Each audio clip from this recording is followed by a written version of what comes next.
कराना चाहेंगे कि कुल मतदाता जो पहले हमारे यहाँ 24,04,14 थे, अभी वर्तमान में 21,55,802 हैं। अब इसमें जो पुरुष मतदाता है वर्तमान में 11,10,458 है, महिला मतदाता 10,45,237 है, जिसमें 18 आयु वर्ग के मतदाता 36,549 है, वरिष्ठ मतदाता 12,002 है और पीडब्ल्यूडी मतदाता 20,674 है। अब इस वोट जो हमारे पुराने वोटर लिस्ट में जो संख्या थी उस संख्या में घटोतरी हुई है जो मतदाताओं में, उसका कारण मैं आपको बताना चाह रहा हूँ कि जो मृत मतदाताओं की कुल संख्या 62,852 हो गया था, जिसको कि हम लोगों ने रिमूव किया है। जो अस्थायी रूप से स्थानांतरित मतदाता हैं वो उसकी संख्या 1,25,688 है। दोहरी प्रविष्टि वाले जिनका कि यहाँ भी नाम है, दूसरे बूथ पे भी नाम है, वो 26,566 है और 29,494 ऐसे मतदाता हैं जिनका ईआर फॉर्म उनके एब्सेंटिज्म के कारण से हम लोग को प्राप्त नहीं हुआ। आपको दूसरा अवगत कराना चाहेंगे बहुत ही इंपॉर्टेंट तथ्य कि जो 2003 के वोटर रोल में हमारा 10,01,325 मतदाता थे, वर्तमान में हमारे मतदाता 21,55,802 हैं, यानी 2 गुनी की संख्या में हमारे मतदाता अभी हैं।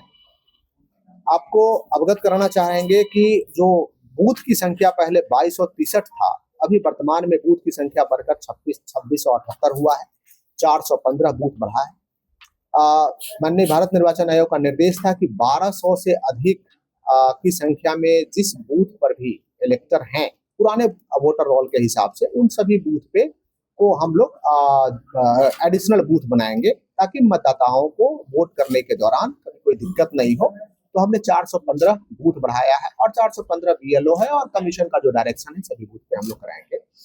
प्रारूप प्रकाशन आज हम लोग कर रहे हैं और प्रारूप प्रकाशन के बाद 1 महीने तक कमीशन ने निर्देश दिया है कि दावा और आपत्ति, दावा का मतलब है किसी का नाम छूट गया है और तो फॉर्म 6 भरेंगे, किसी का नाम दावा में है कि किसी का नाम नहीं होना चाहिए था वोटर लिस्ट में लेकिन उनका नाम है तो वो भी दावा कोई करेंगे, या किसी का नाम जुड़ना चाहिए और किसी का नाम नहीं जुड़ना चाहिए और किसी ने गलत फॉर्म भर के उसका नाम जुड़वाने का प्रयास किया तो उस पर भी कोई व्यक्ति आपत्ति कर सकता है कि नहीं साहब ये गलत आदमी है, इसका नाम नहीं जुड़ना चाहिए। और विशेष कैंप सभी बूथ पर 10 बजे पूर्वाह्न से 5 बजे अपराह्न तक 2 अगस्त से लेकर के 1 सितंबर तक होना है। हमारे बीएलओ सभी जगह रहेंगे, बूथ पे ही रहेंगे और बूथ पे कोई भी व्यक्ति जो एग्रीव्ड हो स्वयं भी फॉर्म ला के दे सकते हैं। फॉर्म 6 है, 7 है, 8 है कि किसी को नाम या किसी डिटेल्स में सुधार कराने की आवश्यकता है वो भी दे सकते हैं। और कमीशन ने ये भी सुविधा दिया है कि प्रत्येक बीएलए जो बूथ लेवल एजेंट है जो विभिन्न पॉलिटिकल पार्टी से संबंध रखते हैं, एक बार में हमारे बीएलओ को 10 फॉर्म लाके वो दे सकते हैं बंच में, और लेकिन उनको डिक्लेरेशन देना पड़ेगा कि जो 10 फॉर्म हमें दे रहे हैं उनका नाम और डिटेल्स भरना पड़ेगा। ये 10 फॉर्म को उन्होंने स्वयं देख लिया है और उसकी सत्यता को पुष्टि करते हैं। देखिए किसी का डेथ हुआ है, इसके संबंध में उसके परिवार वालों से हम लोगों ने फीडबैक लिया है। परिवार वाले ने कहा है कि इनका डेथ हो चुका है तो हम लोग उसको एज इट इज मान रहे हैं। क्यों डेथ सर्टिफिकेट नहीं मांग रहे हैं? क्योंकि कई लोगों के पास गांव में ये प्रथा ऐसी नहीं रही है कि डेथ सर्टिफिकेट बनाते हैं। दूसरा कि उनकी कोई भी परिवार वाला व्यक्ति अपने परिवार के किसी व्यक्ति को मृत नहीं कह सकता है यदि वो अलाइव है तो ये एजम्पशन लिया है। इसके अतिरिक्त हम लोगों ने उसके एजम्पशन को जो जनप्रतिनिधियों की बैठक थी वार्ड लेवल पे और पंचायत लेवल पे, उस बैठक में उसको अप्रूव कराया है कि हाँ ये लोग मृत हैं।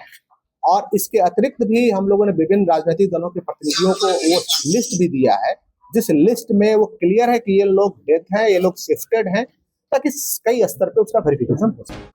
कई जगह ऐसे हैं जो पुराने लिस्ट में हुआ है ना, 26,000 से अधिक लोगों का नाम हम लोगों ने काटा। 26,566 लोग ऐसे थे जिनका दोहरी प्रविष्टि थी, यहाँ भी है वहां पे, तो उनका एक जगह से उनसे कंसेंट के हिसाब से एक जगह से नाम हटाया गया। देखिए ये वोटर लिस्ट में नाम होने के लिए जो अर्हता कमीशन ने निर्धारित किया है उसमें है कि सबसे पहले भारत का नागरिक, तो बिहार और झारखंड दोनों भारत में, कोई दिक्कत नहीं, 18 वर्ष से अधिक उम्र हो और वो अयोग्य नहीं ठहराया गया किसी न्यायालय के द्वारा, तो वो क्वालिफाई करना है। जिसका सर 75-80 वर्ष उम्र है और वो कैसे लाए हैं आपके पिता का नाम, जिसका पिता मर गया 50 साल पहले। यदि किन्हीं की 75 वर्ष उम्र है तो उनका खुद नाम 2003 के वोटर लिस्ट में होगा, क्योंकि यदि उनकी इतनी उम्र है तो जरूर होगा उनका नाम।